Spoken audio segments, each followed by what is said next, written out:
So, Hi. we are on deck of the Civility. Right now, there is a skeleton crew aboard the deck. Spooky.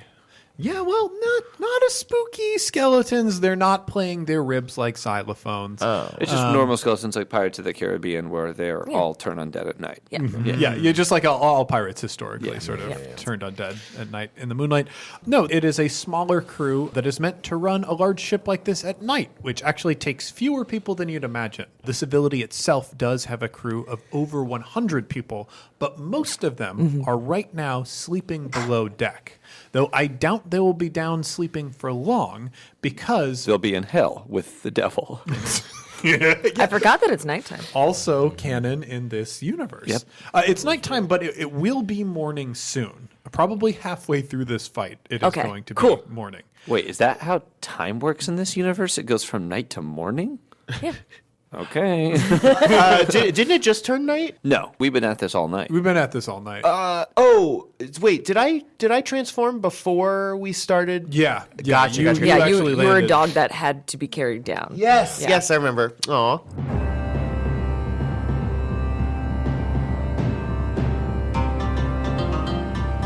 So the first slot that I have here is an NPC slot, and I think I am going to start that out with Fran's fishhook. Nice. Franz takes a look across the deck, like the camera zips across the deck to Gable. What does Gable look like boarding this ship? Like We did our dramatic entrance, if you recall. We like rang the bell. Yeah. We're all standing there on the poop So deck. Is it a poop deck? In this The raised- in this universe, it's called the shit deck. Yeah. It's called the shit floor. The middle deck is called the tech deck. Yeah, very popular still, apparently. You So like I'm flanked on either side by, I believe it is Nodos and Wendell. Nodos and Wendell. And like I'm wearing that brass mask. Oh, yes, that's right. Tall as per usual. Big black coat. It zips across, and he sees this brass mask, and beneath it, the glint of gray eyes. There's a connection between you two. He's identified you, for whatever reason, as his main opponent in the battle. Yeah, because I'm cool. Tell me, what captain do I have the pleasure of facing today? There's no captains here, and I'm including you. Well then, they're all dead men.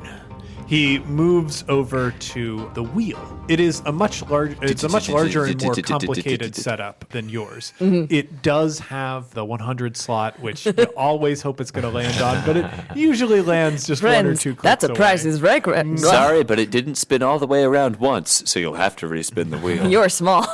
It has a couple more levers than you're used to, and he's going to take advantage of this opportunity to pull a maneuver that will actually bring the ship around. The ship starts to list slightly, and as it does, you hear below deck a sound that sends ice through the veins of Jonnit and Travis, who happen to be below deck.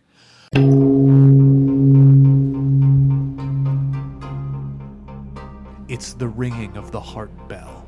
All ships in Sphere, in order to prevent themselves from capsizing and dumping their crews overboard, keep a track of listing with a large bell that sits in the center of a ship. It's usually the most expensive and permanent thing installed on any ship, and it happens to be below the third deck. And it carries two things with it. It allows the captain to know that he's not bringing his ship too far, or at least that he's threatening bringing his ship too far.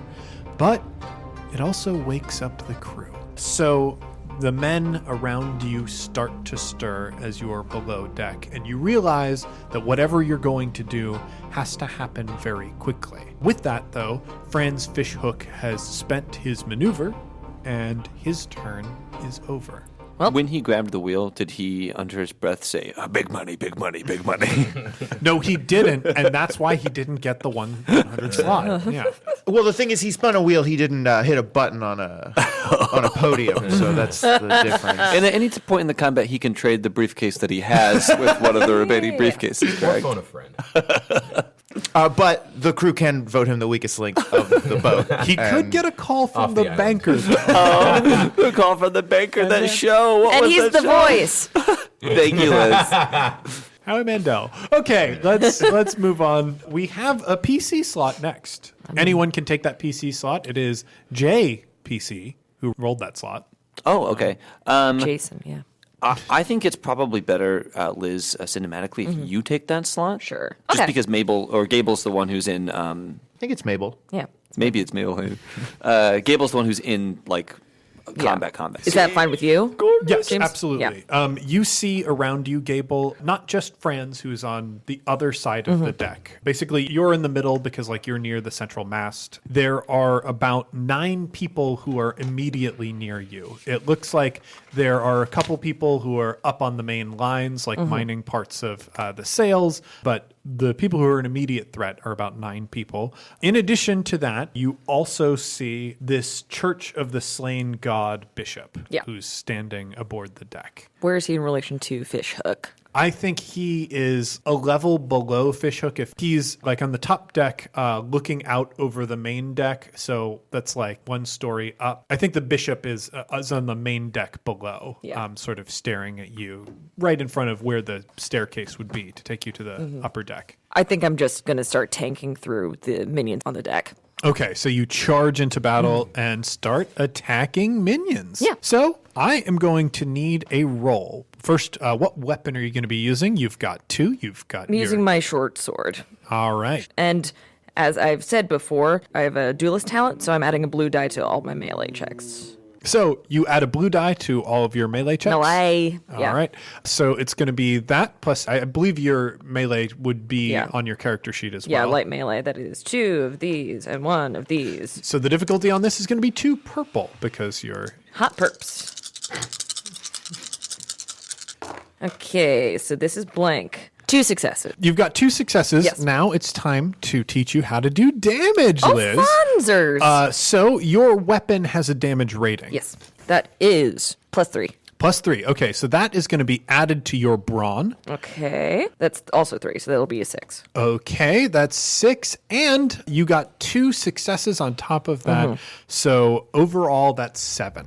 You are going to cut down only one of these minions, but you are going to pull them down from being 3 groups of minions into 2 groups of minions, which is... You said there were 10 in total? There are 9 total right now. So I've killed one. You've killed one. What does that look like as you charge into these groups of people? I assume that they were probably like a little bit caught off guard, but they were armed at that point. Yeah, I mean, you dramatically rang a bell. Yeah. So it's not like you were Assassin's Creed style trying to take out different groups of people quietly. You landed in the middle of everybody. They drew their swords before you fearlessly charged into them. Yeah. Even though they knew you were coming, even though they were prepared to fight you, the ferocity of seeing Gable in combat is still striking and intimidating.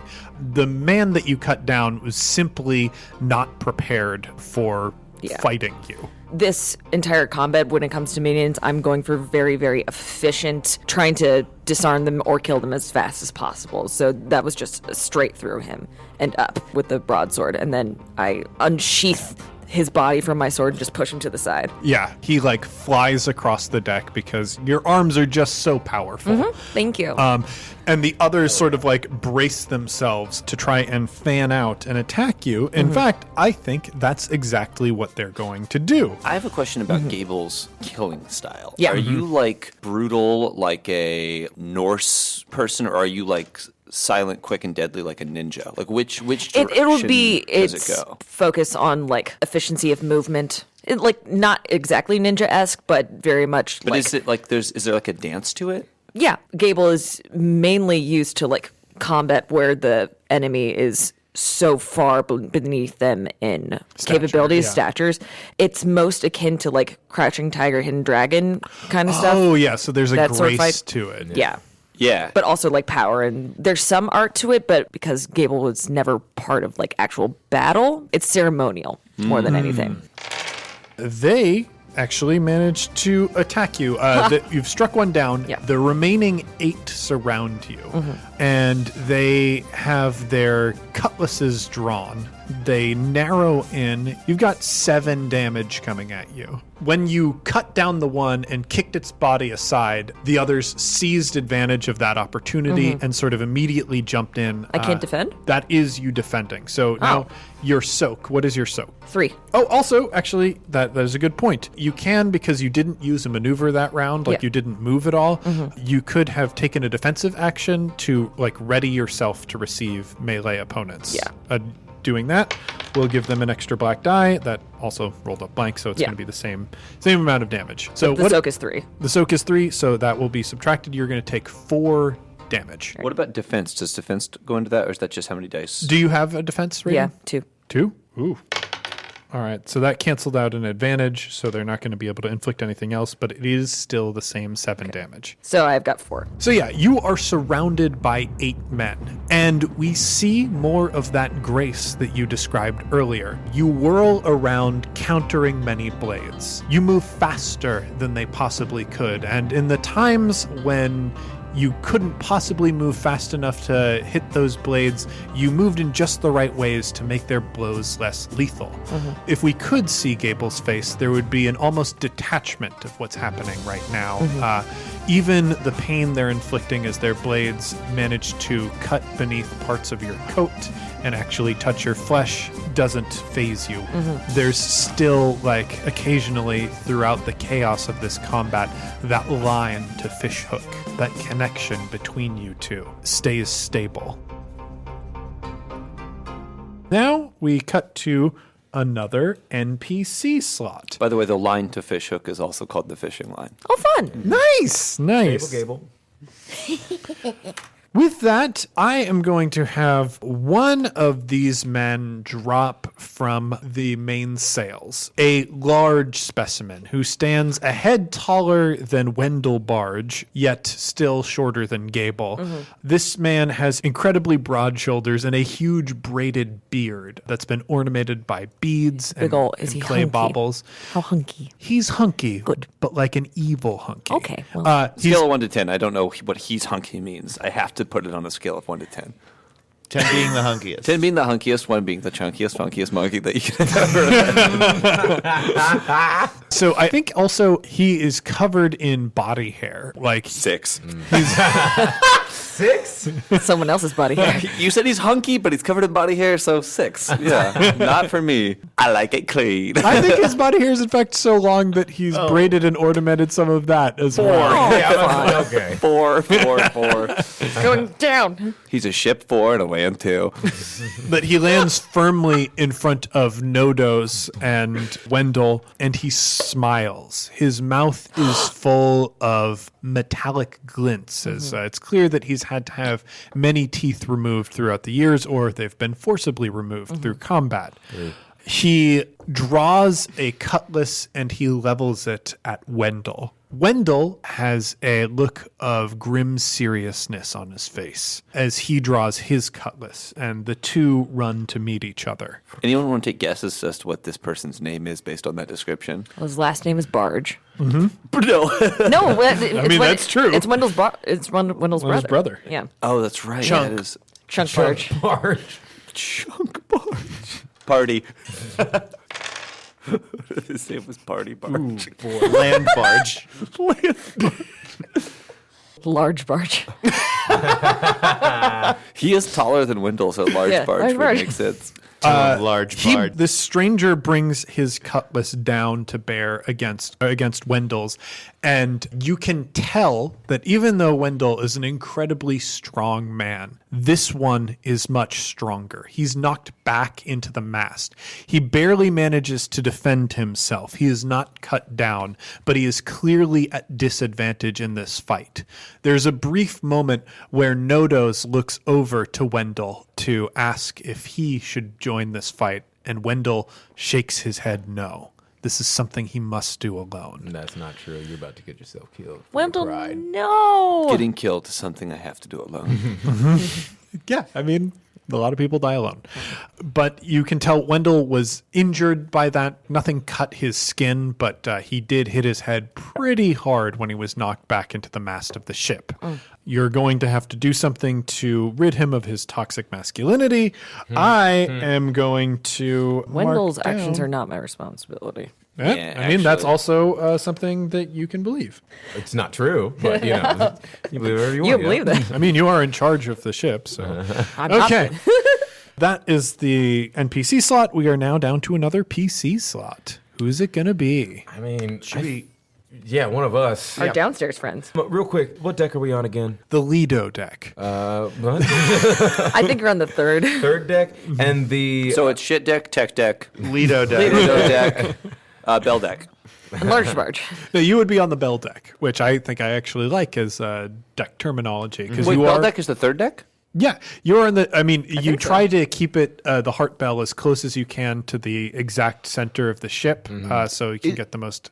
Is that a real thing? Because that sounds so cool. So when I was trying to describe what ships would look like in this setting, we consulted somebody who is somewhat of like an aeronautics enthusiast, and they tried to talk me through like the mechanics of what a ship would have to do in order to actually exist in this setting. What and ship the do? heart bell is one of the things that they suggested. So it's not a thing that exists, but they were like, this is a thing that It's should a thing exist. that should exist That's in this so setting. fucking cool. Yeah. Yeah, and that story could have been shorter to just two nerds had a talk. that's the entirety of this podcast company. That's a very cool thing. It's extremely cool. That's fucking awesome, man. So Freaking yeah, awesome. you are on the bell deck. Does the Uhura have a bell? Yes, every ship will have a heart bell. Every ship is got a bell. Okay, what I meant to ask was the deck with the stuff that we're trying to extract from Civility, is that below us or above us? That's the bell deck. That's deck 3. All right. So we're on the same deck as people sleeping and the stuff that we're trying to steal, or people not sleeping anymore. Yeah, people just now waking up. All right. You have this round where they're not going to be able to get their stuff together quickly enough to do anything about it, but slowly they're going to be coming to their senses and grabbing weapons and becoming a real problem for you.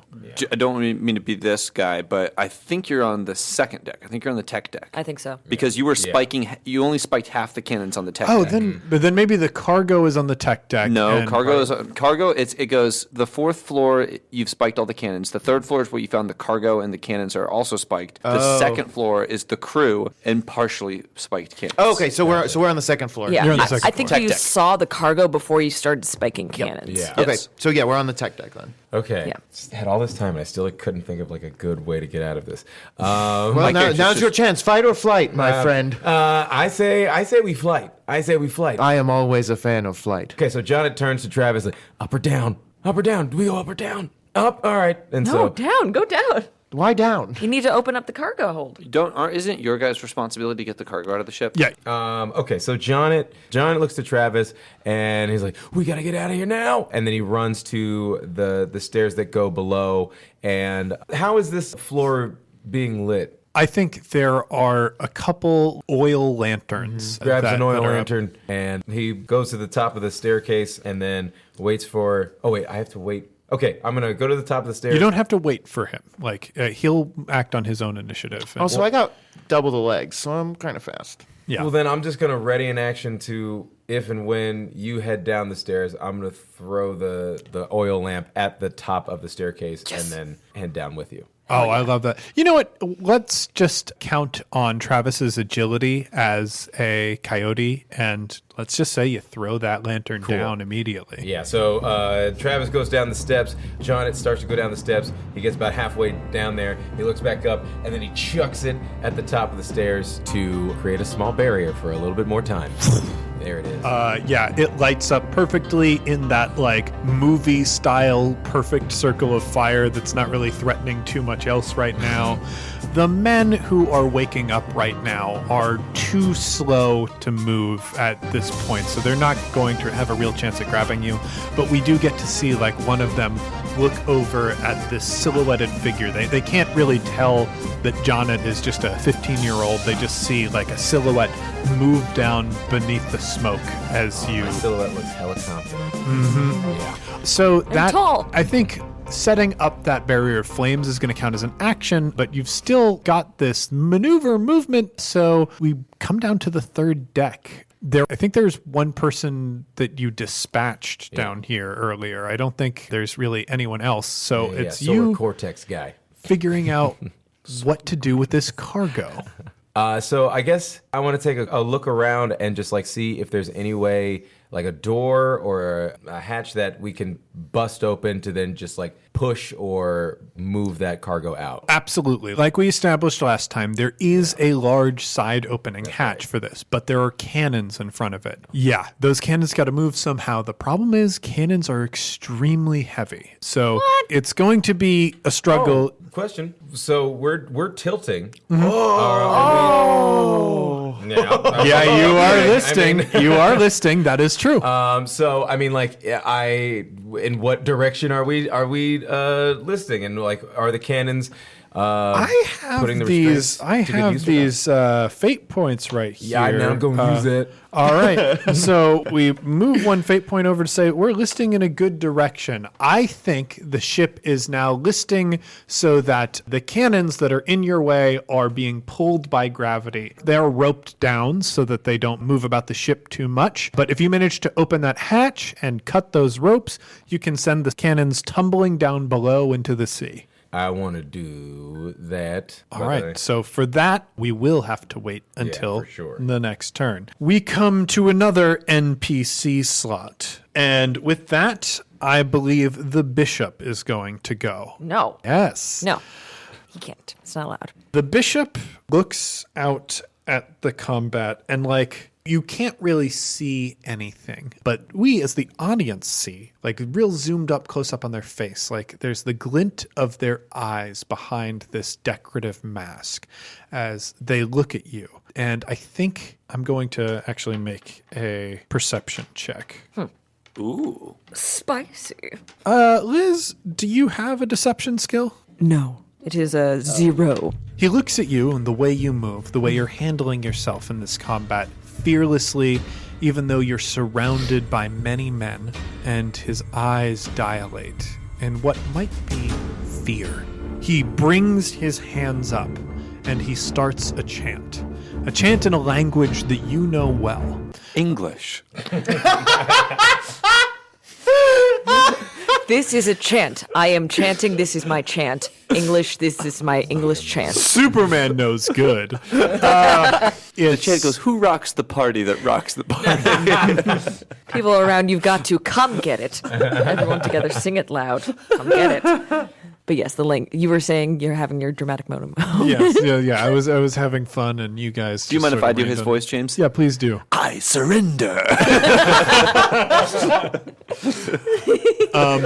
So he chants in a language that would be foreign to most, except for those who have spent their days learning in the church. You, of course, recognize this language well, as you've heard it most of your life. And you can feel the air around you fill with divine light that to you feels cold. But you can see it wash over the men surrounding you. And he is going to cast a spell. Well, we don't know if he's successful yet. Yeah. So for clarity's sake, does rank for skills matter? Yes. It matters for building the dice pool. So like if you have one rank in a skill, you have a yellow dice instead of a green dice. Okay. And then these stats up here, these characteristics, are what gives you the dice pool. So Okay. any characteristic that goes off of agility will go off how many green dice your agility is. Yeah. Though if your ranks eventually outpace the stat that you have, it'll become a green die. If they match, it'll be yellow dice, and if you're one Gotcha. above or below, it'll be green. So he casts this spell, but I think the listing of the ship pulls steadiness from beneath his feet, and he actually has to disrupt his chanting to grab onto one of the ropes that's next to him. He curses in a language that is familiar to everyone, a Skyjacks swear, and calls to Fishhook above to keep the ship right. To which Fishhook lets out a chilling and hearty laugh. And that's going to be his turn. His spell failed. And next up, we got a PC slot. All right, so I'm going to run down the old stairs, which So I guess yeah, already- there's this bank of fire, and we see this white coyote dramatically leap over the flames. Someone says, welcome to the bank of fire. And that coyote just leaped right over it.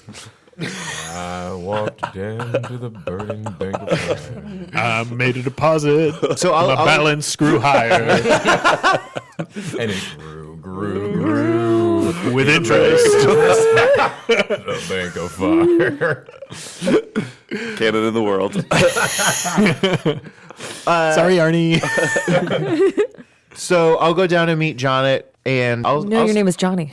Sorry, Johnny will go down and meet Tyler. Thank you. I'm just gonna start chewing through rope to get those cannons loose. You go down and look to Jonnit, and you see the idea forming in Jonnit's mind. You have a look, and then you immediately run forward. One single head nod. It's difficult for you to maneuver around these things. I don't think it calls for a roll or anything, but the ship is listing, and you're a coyote. You're not a human. You can't grip things well, so you sort of awkwardly have to jump around the ship a little bit to get a firm hold, because the last thing you want is to chew through these ropes, have that door open, and fall out yourself. So you've got to secure yourself somewhat, and I think because you have a maneuver, you have an action and all that, well, actually, roll for me, it might be skullduggery. Roll for me something to try and get through some of these ropes. Pass. Okay. You choke on some rope and die. Okay, great. I'll see you never. Skullduggery, I feel like you're sabotaging something. Athletics might just be the strength of your bite. I'm going to say as a coyote, you get 3 brawn. But I'm doing a skullduggery check. Yeah. Okay. So then brawn doesn't. Yeah, brawn. Oh, yeah, that's right. I thought you were doing athletics. If you're doing skullduggery, it's whatever is better for you. Okay. Could I have 3 greens, please? I need 4 total. Oh, wow. Yeah. Shit. Wow. What's the difficulty? Difficulty on this is just going to be 2 purple. Okay. 4 successes and a threat. So you have a tremendous amount of control over chewing. I guess chewing through ropes is something that you do to keep fun. yourself busy and occupied, and you've been tied up before. You probably have to do that a lot. So And you like chewing through ropes even when you're not a coyote. yeah. Well, I mean, hempen ropes used to have something of a pain killing thing to Yeah. them, and people would chew what we ropes. call it. I'd rather you not explain the bullshit that I say on this show. He has an oral fixation and Yeah. extreme anxiety. You chew through these ropes to the point where they've almost snapped. You're still waiting for Jonnit to open up the side of these doors so that we can let these cannons go spilling out, but you've basically prepared them all. You do hear the shouts of men up at the top of the stairs trying to put out the fire and get towards the stairs so they can maneuver through the ship and deal with what intruders are there. I'll carry me up to the lumen's eye. You'll not fall alone. The living are never to earn the sky. There's their only home. So make my bed where the bodies lie. Beneath the earth and bone. We only live for to better die. 'Cause we're bound for the cutting stone. Hey heroes, welcome to the mid-roll. I hope you're enjoying this week's episode. We're finally fighting people, which is super cool. I wanted to start off by thanking a few people who contributed ideas to this episode, Ben Zweifel and Erica Chappell. Now, you'll recognize Ben Zweifel for his work on the picture of the Uhuru that we've posted around the internet. In addition to drawing the Uhuru, Ben helped us figure out a practical design for it. And Erica was also a huge help in consulting on the aeronautical design for ships in our universe. And it was indeed Erica who came up with the genius idea of the Heart Bell. You can see more of Erica's work with wondrous flying machines in her game, Flying Circus. You can find more information about that at opensketchbook.net, and you can find more of Ben's work over at benzweifel.com. That's BENZWEIFEL.com. Thanks so much to Ben and Erica for their help. Here, as you might notice, the audio design is a little bit different on this episode because Casey Tony is on a well-earned holiday vacation, so I edited the whole thing.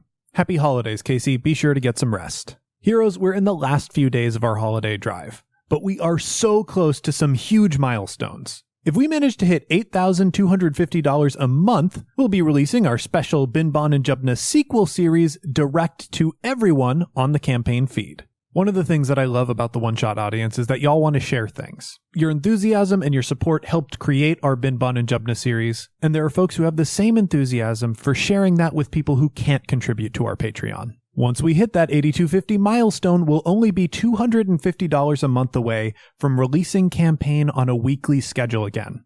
So if you like what you're hearing here and you want more Skyjacks in your life, do what you can to help us reach $8,500 a month. We are so far ahead in our recordings, and there are so many amazing things that I can't wait to share with you. Before we get back to the episode, I want to take a quick moment and thank some of the folks who have already contributed. Adam Kennedy, thank you. Amelia Cates, thank you very much. Christopher Tate, thank you so much. Pigtailed Goddess, thank you. Soup Kitten, thank you very much. Jess Vetter, thank you so much. Kristen Driggers, thank you. John Philpott, thank you very much. Daniel Spencer, thank you. And Kai Letts, thank you very much. Thanks again to everyone who contributes to our Patreon and everyone who helped make this year's drive a success. I can't wait to give y'all even more in 2019. With all that out of the way, let's get back in the air.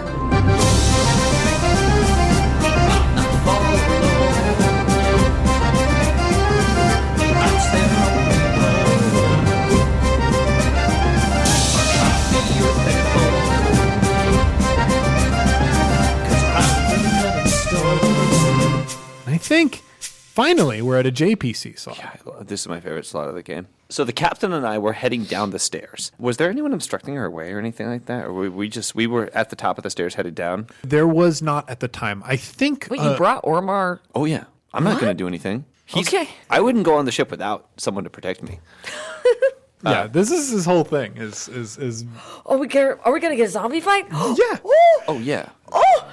Yes, of course. So like here's what I think I like. I like you going down these stairs and finding a door to the exterior staircase around the back of the ship because you were We're in trying the back to of the ship, yeah, yeah. you're trying to sabotage the rudder. So you're heading down the stairs. And do I know, is it the rudder on the tech deck, the second floor, or is it on the third floor? So the rudder is actually going to be up and down every level of the ship. It's this tremendous, like, mechanical contraption of different ropes and wheels and pulleys that maneuver this incredibly heavy piece of wood around at the turning of the wheel above. So you are essentially there to try and cut ropes and make it so that this rudder cannot turn. Yes. And you've got to make sure that anybody who might be able to quickly repair this is not around to do that. I think because you are on this exterior staircase, the first challenge that you face is the listing of the ship. So I am going to need an athletics check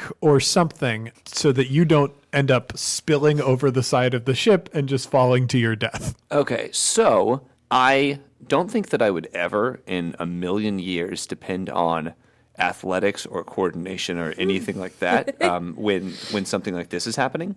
I guess I could do coordination. Coordination goes off of agility because I was thinking I would probably just cast a protective spell on myself. Ooh. But I like that idea. So this is something that happens to you suddenly. You and the captain are headed down these stairs, and all of a sudden the ship starts tilting. yeah, I guess then we probably should just I should just use a coordination check because You're my dexterous. agility You're a is surgeon. not great, but it's fine. What is it? It's 2 difficulty. Yep, it's going to Okay. be average difficult. Now, when this shit happens to the captain too. The captain is going to react with some level of biological instinct, so I don't think this is a problem for him. Okay, so he does have like instinct. Yeah, he's still got some semblance of what he used to be. It looks like that is a 2 successes and a disadvantage. Okay, I think you manage to catch yourself, but you lose something small. What is it? Johnny's dick. Nice, dude. Nice. Let's see. I lose. Oh, so okay. So I brought a kit with me to help sabotage this rudder. The process for this is that if I make my way to the very bottom of the ship, I can sabotage like the gears and things, like the mechanical pulley system. Yeah. But I need this kit, and as we're walking down the stairs, I slide. I like brace myself on the thing, and then the kit. It's like a soft cloth kit, so Yeah. it's not like a metal or a box. Just falls straight down, and boof, lands at the very bottom of this like staircase that runs between decks. Awesome. And we can see at the bottom of that staircase, there is a group of 3 men that it lands boom right at their feet. And we can see there's a crude drawing of a person on a penny farthing bicycle. And it says Dref's fancy boy rudder sabotaging kit. It was a cruel sort of depiction of you that one of the more artistically inclined members of the crew did on your rudder sabotaging kit. Which, bullying is real. It's a thing. Okay, cool. So Dref sees that, and then I want to use my action. Dref looks down over the side of this rails, whatever this stairway system is, to watch the kit fall. Sees it land. Sees 3 heads look up and makes eye contact with them, and then pushes himself back from the rail. And then I am going to use my divine magic to issue a command to the captain to go fight.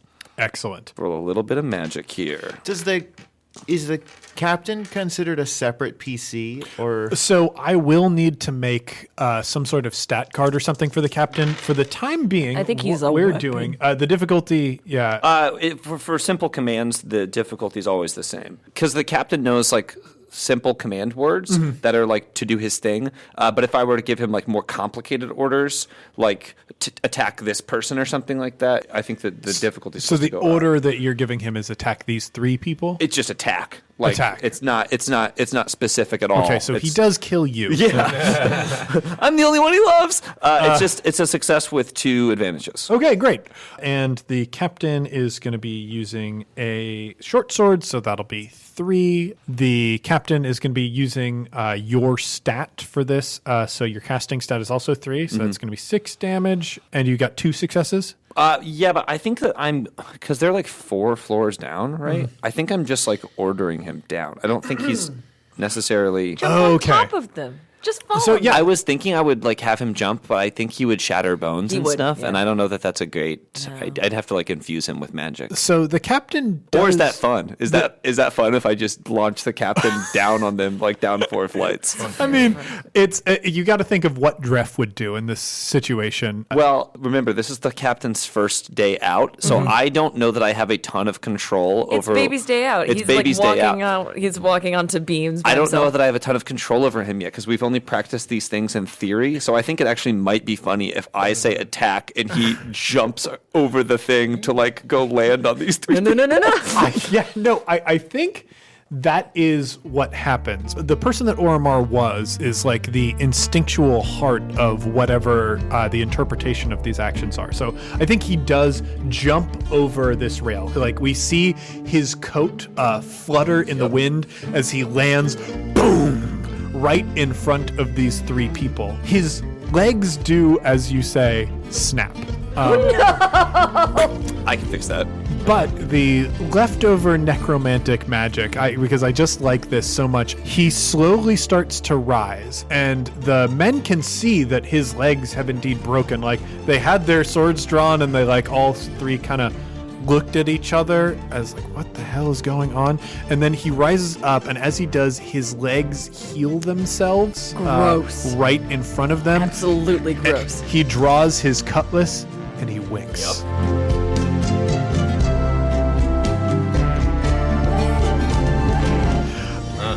There it is. One of the men says, "Oh my god, it's Oromar Vale!" And then he swings his sword forward, and the battle has begun there. That's good. That's good. Me go now? Actually, it's an NPC slot. We're back at a new round at the top of the initiative. Also, you guys had 5 advantages when you rolled your initiative.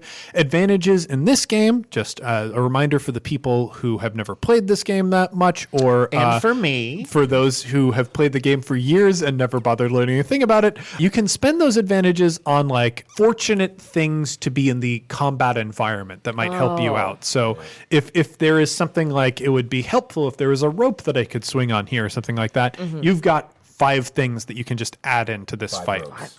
5 ropes. It does mean 5 ropes. I had 2 advantages on that last roll. I think that both of those advantages would probably have been his Each legs. leg. Yeah, his Yeah. legs, like, not, like, being permanently destroyed. Great.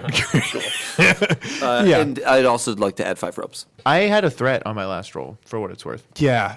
Crit, if you will. So then I think, so you efficiently chewed through those ropes, but I think you maneuvered yourself into a position that's a little precarious. Okay. And you might slip if everything Tyler doesn't go exactly great. So we're back at the top of the initiative. I think in this situation, I am going to cut over to Wendell.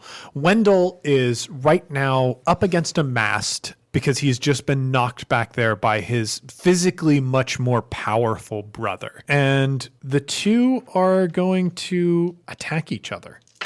Okay, good job, Wendell. So Wendell is someone who is incredibly massive, and he's used to leveraging that against his opponents. He's got a much more inelegant approach to Gable's style of fighting, usually leveraging his large physical frame against everyone else. This is a situation where he can't do that, and he's forced to fight in a way that most people end up fighting him. He ducks his body low and moves in for a strike that in the Barge family would be considered unsportsmanlike. But that's because Wendell is someone who's been living on the high sales for years and years, and he's picked up a few dirty tricks. He moves and has his sword meet his brother's and then brutally punches with his meaty fist his brother's knee. By the way, the Barge family, the dad is Sarge and the mom is Marge. Thank you. Also, I vote to call it the high CLs. High CLs? CL is French for sky. Ooh, yes, the high please. CLs. Thank you, Johnny. Thank you, nerd. Durian. That's French for suck it. Like the fruit durian? Durian. Duran? Yes. Yeah. So that's suck it. Nice. Great. Suck it. I'm in love again. And I'm horny like the wolf. So he punches his brother in the knee, and his brother howls. I will finish this today, Calder. I swear to you. And his brother descends upon him. Oof. Wendell, no. Well, interesting. So his brother failed his attack, Nice. but did get a triumph and an advantage. So I think his brother brings himself down, trying to strike Wendell on the back of the neck with the pommel of his sword. The force of the blow would simply break his neck, even a large man like Wendell. Wendell, however, quickly rolls out of the way.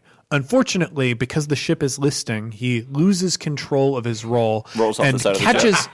he catches himself on the furnace and badly burns his hand in the process. Wendell. So now, for the rest of the combat, he's going to have an ongoing disadvantage of this burnt hand, and he's not going to be able to fight as well as he could have. So that was the Barge family reunion. Let's cut over to the next PC slot. Anybody can grab this. It doesn't have to be Gable, though Liz is thirsty for it.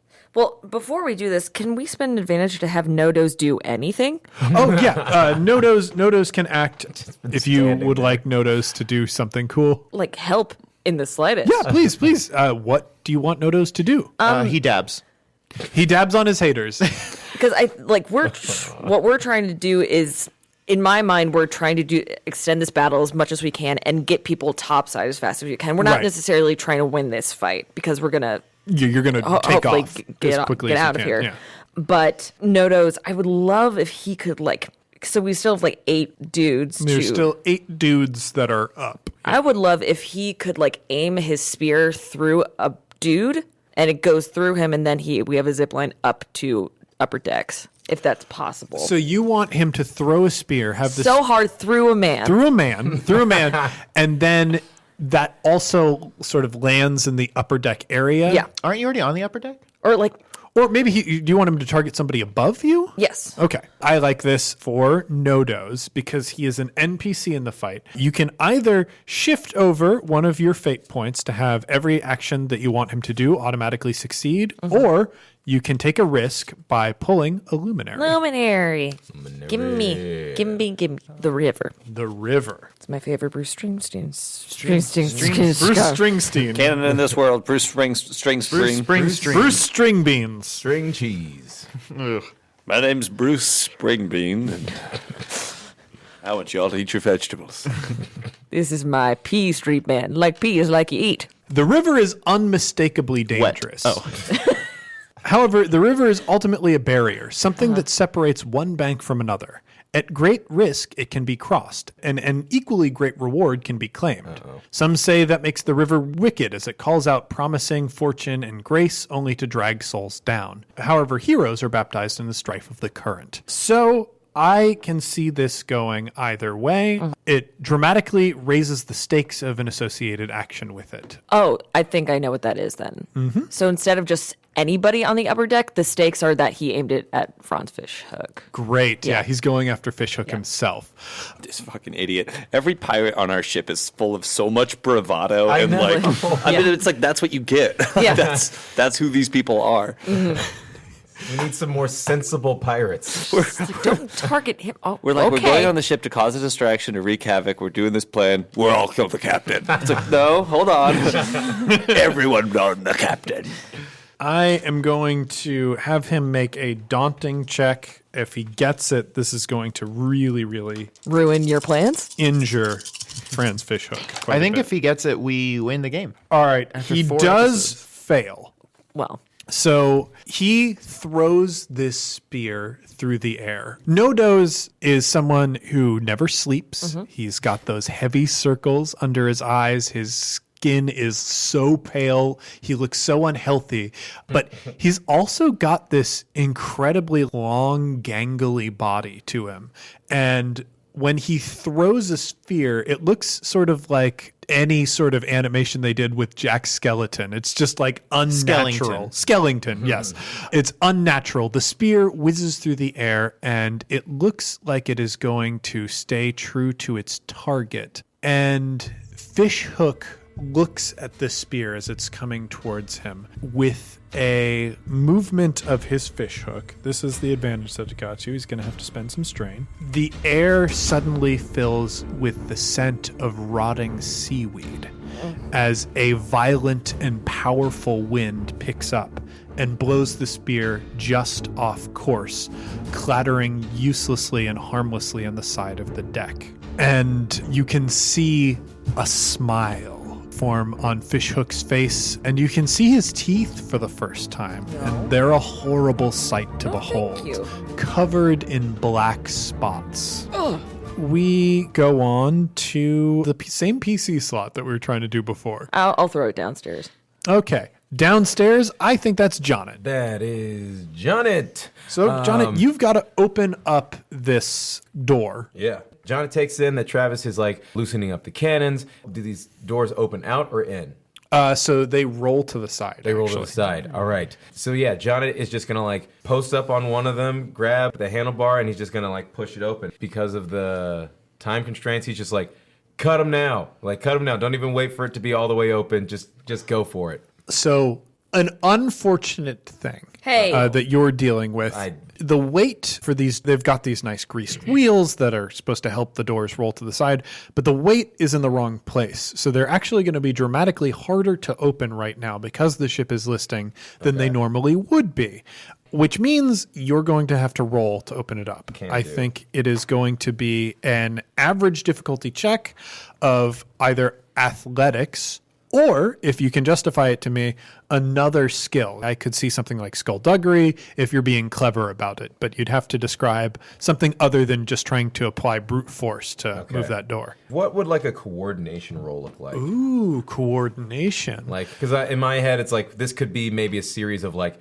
angles, whether it's like him like posting up his shoulder on the handle and then like kicking off of like a nearby cannon that's maybe... I kind of like the idea of there being a rope mechanism that has to work for this, and because the ship is listing to the side, you have to like do a jump around a pole or something to like use your weight to pull on the rope, and that would require coordination. Jonnit will attempt, so that is a little bit better for me. What's the difficulty on 2 that? purple. 2 purple. Okay. Jonnit, it's big day out.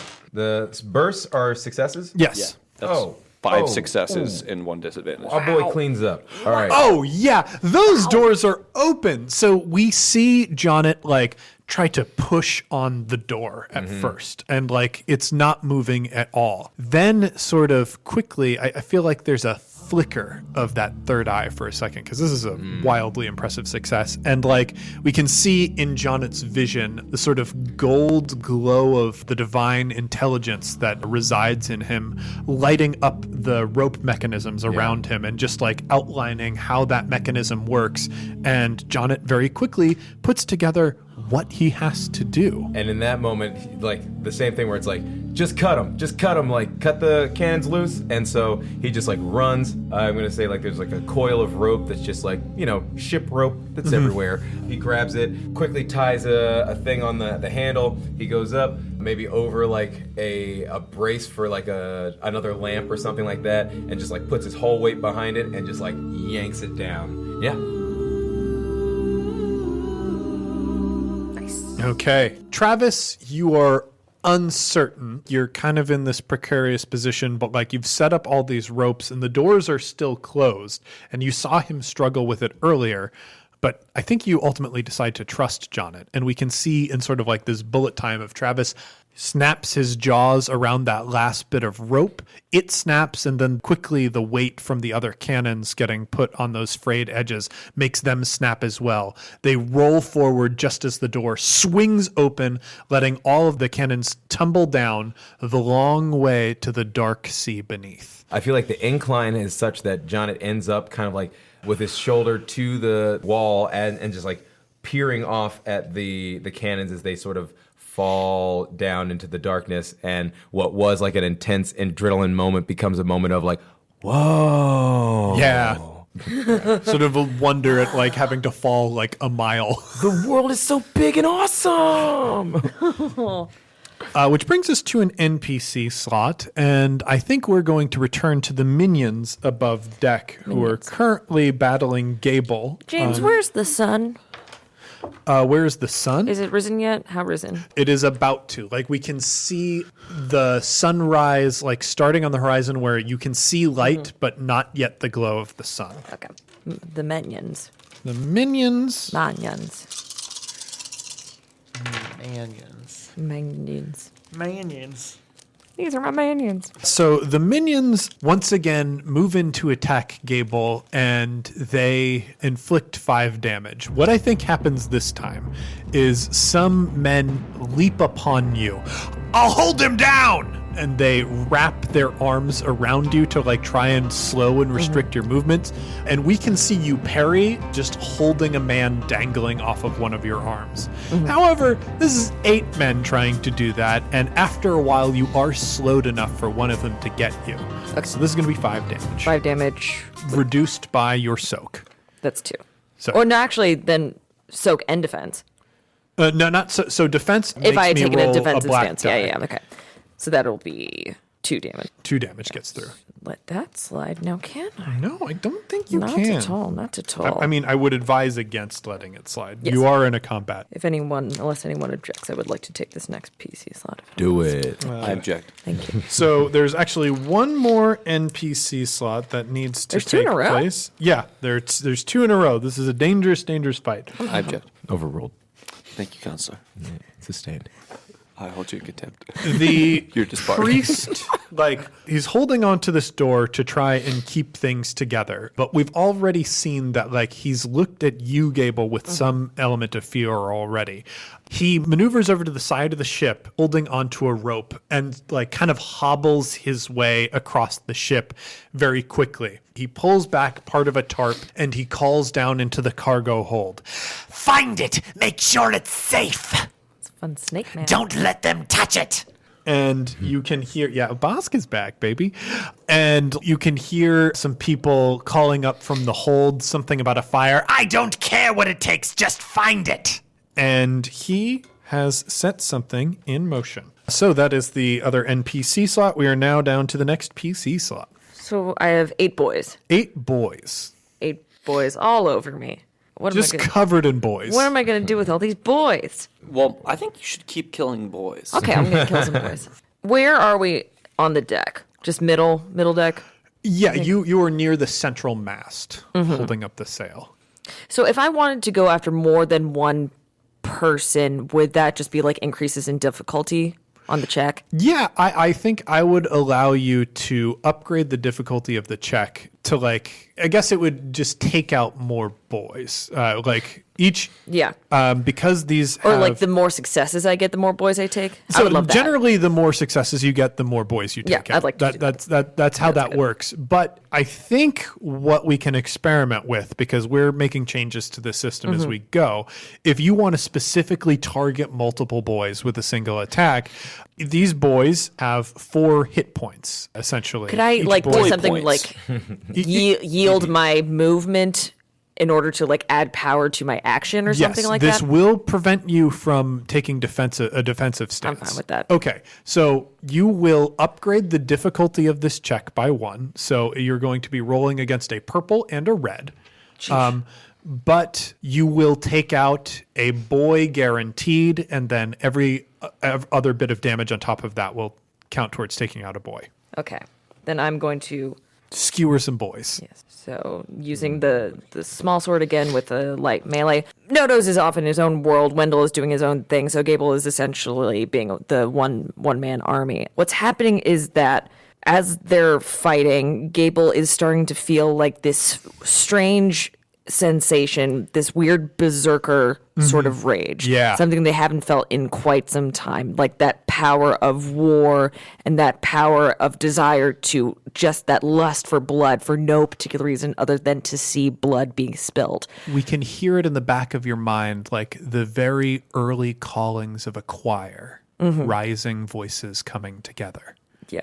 And so the movements that Gable is doing, like they're still very fluid and still very ceremonial, but they're getting much more fierce and not as fine. As far as Gable's appearance, they're starting to get like a little bit bigger. That kind of magic eye effect is like they're thicker and just more powerful. Yeah, I like the idea of it's the difference between watching a dancer who's very well rehearsed and watching a dancer who is passionately pouring all of their emotions into a performance. Yeah.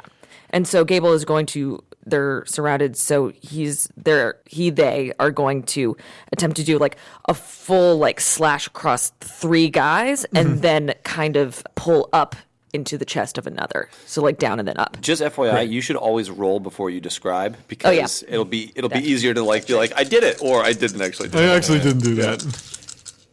Hooey. Oh, that's a good one. You want that. Triumph. That's triumph. These That's are 2 good. successes. Yep. So you've got 2 Triumph, a successes. success. A triumph and success and a threat. Yep. So, because you upgraded it, you take out a boy, just base. The triumph allows you to take out another boy for free. 2 free boys. Taking So out boys that's- for free. Where was this when I was in high school? Yeah. You know what I'm saying? I didn't have a job and dates cost money. 2 free dead boys and then 8 damage to the rest of the boys. Yeah, 8 damage to the rest of the boys. So 8 damage plus the... So 8 damage takes out 2 other boys. So you've taken down a total of 4 of the 8 boys. And is that even before I've added my damage? No, that is including your damage, That's because your including damage was +3, right, Yes. from your sword? Yeah. So yeah, damage for your sword is always going to be 3 plus your brawn. Yeah. So 3 That's plus 3 6. is 6, and 2 on top of that would be 8. So in one fell swoop, I got 4 boys. So now- you slice one down, you bring your other sword up. How do you take out the other 2? they were all sort of in front of me. So like one big slash down, like one went like through their face down into the jugular, like a very thin slice to the throat. The other one got like a real good chunk out of their torso to the point where like it hit bone, and then he's donezo. And then Gable swung around, grabbed someone by the neck, cut right into their throat, pulled it out, and then stared down the person who was left.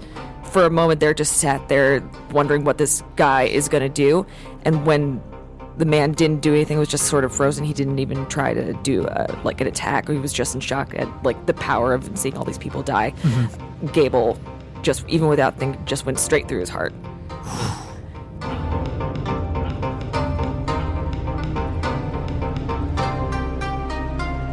Yeah, I think if you, Liz, would like to move a story point, I will have all attacks from minions against you be upgraded by 1 for the duration of the combat, just because they are incredibly intimidated by you. Would you like to do that? Yes, I would. All right. What does that mean? So when they are doing their attacks against you, they're going to have to upgrade the difficulty of that attack for the rest of the fight. The 4 men who managed to survive have reeled back in horror. Mm-hmm.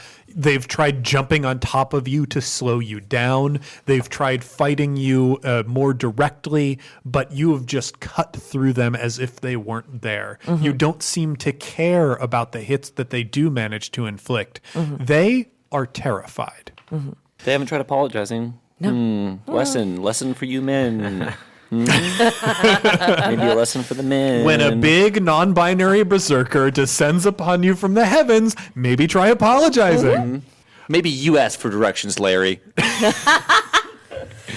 And after that whole attack happens, Gable whirls around to look at Fishhook in the eye and just spreads their arms wide and with the universal gesture of come at me, bro. Yeah. There it is. So I think we do cut over. That's a universal gesture That's throughout the ages. Yeah, Come it's at me, bro. all humans. Arms wide open.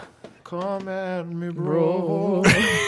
Welcome to my bro. I'll show you everything. Welcome to my bro. Welcome to my bro. Okay, so we're up to an NPC slot, and I believe Franz Fishhook is going to act. Gross. And the first thing that I'm going to do is shift one of these fate points, and I am going to make a average leadership check for Mr. Fishhook, who does not specialize in leadership. Oh. He does not. So Fishhook calls out, "Bank!" and he spins the wheel. The ship starts to list even more as there's another gong from the heart bell beneath the ship. You can hear the screams of men beneath deck and screams of men above deck as the 4 men who are terrified of you suddenly lose their balance and tumble across the deck, spilling into the sea beneath. Are you kidding me? I am not. You are now at an almost 45-degree angle. He just killed his own dudes? He just killed his own men. But that also means no more boys. But he didn't do it on purpose. Yeah, he did. He did shout the bank command, so they could have done something about it. You can see the men up above on the lines pull hooks from their belts and use them to hook around ropes or the mast or whatever object might be nearby. So they remain firmly planted. Like if we cut over to Oromar and where he's fighting currently, those 3 men have grabbed hooks and hooked onto lines that are on the side of the ship. So they're just hanging now from the side of the ship with their swords. There are some who are prepared, but those 4 terrified boys were not. Yep. So the people on deck now still Wendell and his brother and Nodo's. Are there others? So, yeah. Nodo's and you and all of our PCs, all of your actions while we're at this angle are going to have 2 black dice to them. Jesus, James. Yes. I had to expend a lot to do this. And at this point, you can see Franz Fishhook moving forward. He has his hook with the grace of a spider, because they sort of move with an awkward grace. He hops from place to place on the deck, anchoring himself with his fishhook where necessary, and he pulls from his side a much larger hook that looks like a fractured anchor. Such insolence. 2 challengers come to face me, and neither of them the captain. From what ship do you hail? We come from every ship you've ever felled.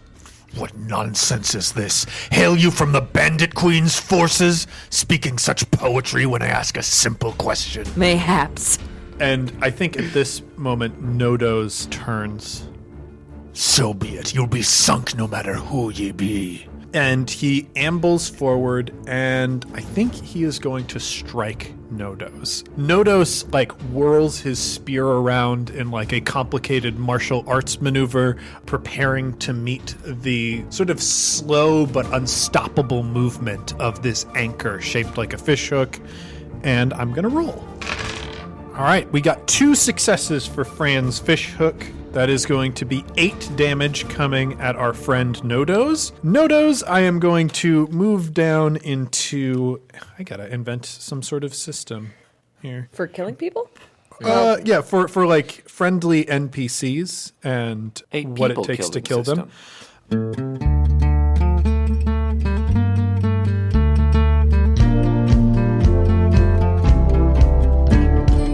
So Nodos has been injured with this. He also falls, rolls across the deck, but manages to plant his spear into the side before he goes spilling into the abyss.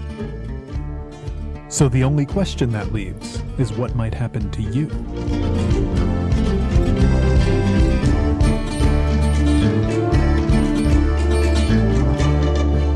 And now, how about a Dear Uhuru letter? We return once again to the Uhuru's interview tables. I think the stacks of resumes are just a bit higher. Everybody's looking a little bit more tired. Apple cores are strewn about as there have been many breaks. And the next person approaches. It is a tall, muscular man. Would remind you of Wendell, but Wendell, I think, carries a lower set broadness to him. Nice. Whereas this person is a nice, tall physical specimen, probably like 6'2", 6'3", obviously shorter than Gable. Nice. He's a strong dude who clearly shaves and waxes almost every inch of his body. Oh. He struggles with the pile of papers in his hand. He's clearly very nervous, and he's held them all to the point that all of his headshots and resumes are wrinkled as he gently places those down on the desk. Yes, that should be good. And then he makes his way over to the tiny stool that you've set up for him, and he I think he has to take a knee on it rather than actually sit, because there would not be enough room for his extremely good butt. How's your day been? We're so happy to see you. Oh, thanks for seeing me. Thanks. Yeah. Slam's good. Slam's good. Are you comfortable? Yeah. Okay. Yeah. Oh, well, I see that on the paperwork you've provided. You've only do you have a last name? You having a hard time with that? I've been playing around with a couple variants. Well, that's not how last names work, strictly speaking, but I'll allow it. Slam likes to think of Slam's self as building a brand. Okay. As much as I am. That. I'm a person of a single name as well. I understand the it's punchier. It's a lot more fun to say and easier to remember. Yeah. I get that. What's the name? I mean, my name's Gable. Well, yeah, but it's one. I always thought Gabe was your first name, and Gable. Gable was Gabe L. Well, Like I thought Krypton. what's that? I don't know. Well, Slam, I just want you to know that I appreciate you. I have a quick question for you. Sometimes we like to have parties, and you seem like you wouldn't be a good bouncer. So if there were a jam, would you welcome us to the jam, Slam? Well, I mean, I guess if there was a kind of party like this, I'd be like, hey, come on, jam. Come on, what if Slam's gonna welcome you to the jam? Yeah, that's great. And if there was ever a moment in this, let's say a slam jam, where everybody was sitting down, would there be an instruction that you would give them? Well, I mean, maybe get up and jam, get up and slam. That's great. I really like you're putting your branding in our branding. I like that. Well, and I've noticed as a taller individual, what I look for. Are you swallowing your own tongue? Are you okay? No. What I look for in a party is just like a lot of headroom. So I'd want my jam or my slam to have a lot of space. Yeah. That's yes, great. It is important to have A good space space jam. jam. Yeah, absolutely. Hey, Slam, I have to ask. It seems as though like when you speak, you get very red in the face, as if your body is having a hard time producing the words that you say.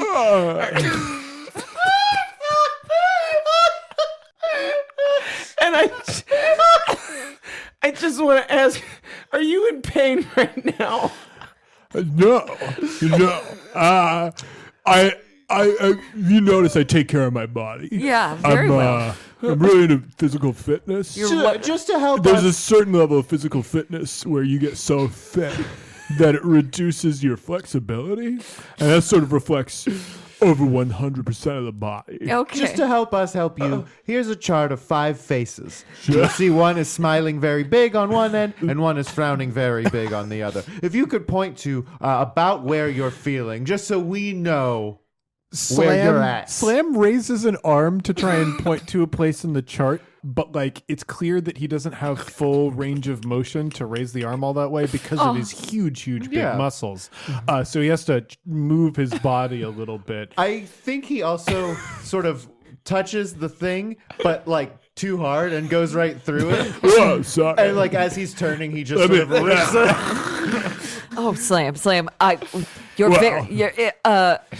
it seems that you, as strong as you are, you don't have what we call finesse, and finesse is required that on a ship. And Yeah, I can see that. are you? Are you okay? Are you? No. I just I would like to be a part of your team.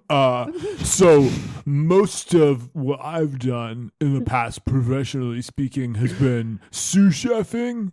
So, working as part of a team, not really in a leadership role, but like using physical skills. I'm really good at peeling a potato. What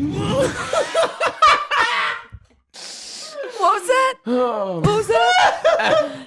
Can you say that again? Oh, that's peeling a potato. It's useful skill for sure. We always need someone in the galleys. But that's also like very minute work. Yeah. Have you lost previous Well, jobs? a lot of that work. So the problem with like putting a paper or something that happens out here, but Yeah. peeling a potato that happens in here. Is center of gravity is an issue. Towards my muscles are so massive that the gravity just sort of pulls them into themselves. Hey, Yeah. what's your favorite dish to prepare? And is it potato based, or is that just one of your favorite things to sort of do? I mean, so I'm not involved in a lot of the technical parts of cooking per se, but I do like a stew because that involves a lot of cutting work, which is usually in here. Well, okay, so Slam, I noticed that you're very muscular, man. I gotta. Oh, is he? I'm just saying what I'm seeing, okay? But I'm just saying, like, in order to we work in a lot of high intensity situations that can come and go on at the drop of a hat, and in those moments it might be better off if our crew was more nimble and flexible and could move about better. Would there ever be a situation where you would consider being less muscular if it meant securing a spot on our crew? Wow. Maybe just like losing a couple pounds of muscle. Because I quite frankly, I do think that you might get stuck in a hallway. I think so too. I get stuck very in hallways all wide. the time. You're like a boulder, like a big boulder. Yeah. But just on top. The bottom part, not so much. You're like a Toothpicks. Like a swimmer's body, as it were, if anyone swam anymore. What is swimming? Who knows? Very dangerous for sure. Yeah. You might get along with someone else on our crew, Ryan Lochte. I think you guys have a lot in common. I think so too. Go Gators. Go Gators. Chomp, indeed. Yeah, And we do have a saying on our ship, of course. If you're not a gator, you are Gator bait. exactly. Yes, exactly. does that mean he hooks up a lot? Or I mean, probably, yeah. I could see that being gator bait. Yeah. Do you hook up a lot? I mean, In what way? Do you get some? What counts as some? Whatever. You that tell means. us what tell you us. think. What do you think some is? I mean, like, I've read more than one poem to someone in an intimate context, so Okay. yeah. Yeah, I hook up. Oh, okay. So I get some. yeah. What Romantic. a romantic, Yeah. very Yeah. sweet, dense man. He's not a player, but he smash a lot. Mm-hmm. Yes, he does. Yeah, you do sure. smash a lot. I'll be honest. I slam. Yeah, you slam a lot. I'm a yes. You know what? Against all odds, I feel like if we don't say yes, you will cry. And I don't want that at all. Yeah. Are you crying right now? No. Why are you crying? We haven't even said no yet. I don't know. You're just very emotional? Yeah. Okay, please don't cry. You want? Do you want to hug? Jonnit starts to come over the. No, Jonnit, don't. No. But he just, no, I gotta do this. Your bones. No, okay, Jonnit. He pats him on the shoulder. Yeah. Do you want to hug Slam? Yeah. Jonnit, hug Slam. Crinkle. Gable, help me! Well, he's made this bed. I mean, yes. Campaign Skyjacks is a one-shot network production. For more information, be sure to follow us on Twitter at @CampaignPod for updates about live shows and other events we might be doing. You can find more great gaming shows over at oneshotpodcast.com. Like A Woman with Hollow Eyes. A Woman with Hollow Eyes is the podcast adaptation of One Shot's live-streamed dramatic Invisible Sun actual play. Discover a world of magic, secrets, and supernatural civic disputes in our unique take on Saturnine. In the first season, James D'Amato, Kat Cool, and SNL writer Alan Linick are led on a mind-bending adventure by GM Darcy Ross. Even if you already saw the streams, you'll want to listen to the podcast for the incredible soundtrack composed and edited by Will Levendahl. Get it by searching for A Woman with Hollow Eyes or Darcy Ross on iTunes, Google Play, or your favorite podcast app. Jonnit Kessler was played by Tyler Davis, who can be found on Twitter at Tyler A. Dave, on Mainstage with Second City, or at I.O. with Devil's Daughter. Gable was played by Liz Anderson, who can be found on Twitter at LizAnderson___, or at Comedy Sports Chicago with the One Woman No Show. Travis Madigo was played by Johnny O'Mara, who can be found on Twitter at Johnny and Briefs, or on his podcast, Dilettante Ball. Dref Wormwood was played by John Patrick Cohen, who can be found on Twitter at JPSoFly, on stage at I.O. with Devil's Daughter, or on his podcast, Hey Riddle Riddle. I am James D'Amato, your host and game master. You can find me on Twitter at OneShotRPG, or on my other podcast, One Shot. The original music featured in this production was composed and performed by Arnie Parrott. You can find Arnie on Twitter at ARNEPARROTT, and you can find more of his work at atptunes.com. This episode was edited by Casey Toney, who can be found on Twitter at CaseyPoney, spelled CASEYPONEY, or on his own podcast, Neoscum. Our logo was designed by Fiona Shea, who can be found on Twitter at FionaPup. The world of Sphere was inspired in part by the music of the Decemberists and the card game Illimat, property of Together Studios. The role-playing game used for this production is a modified version of the Genesis role-playing system published by Fantasy Flight Games. There are no kings. Take flight, heroes. Health to the strangers who've ever been kind, and once for our friends ne'er to rise. Twice to the dearest we're leaving behind, who know we can never deny the call of the sky.